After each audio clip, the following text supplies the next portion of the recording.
The rest of the story. Today, sex is force-fed into the American home through a cable. With the flick of a switch, it leaps from the television picture tube and parades perfunctorily before the nearest voyeur. In 1916, X-rated entertainment was accessible, available. For 25 cents, one could gaze at naked thigh and bare breast, anyone, man, woman, child, for the price of 25 cents. Well, this ready obscenity shocked and angered innumerable Americans who wrote their congressmen to say so. Defenders declared that thighs and breasts were natural things, that the mere sight of them could do no harm. But the controversy raged until Congress itself was forced to act. By the year 1916, the image of American womanhood was transforming rapidly, while the national morality remained at a virtual standstill, and the result was a state of perpetual anachronism. The past and the future were in continual collision, and then into this uncertain cultural atmosphere was injected the provocative art of one Herman A. McNeil.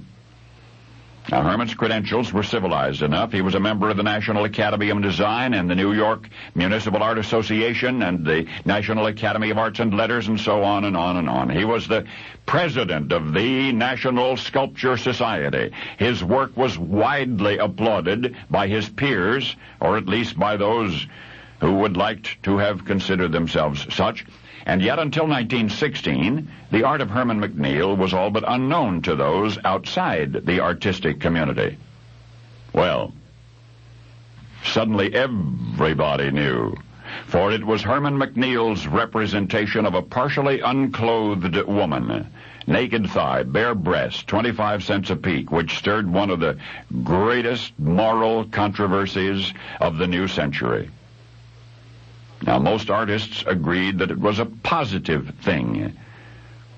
They tried to convince the public that such compelling beauty should be visually accessible to the average citizen.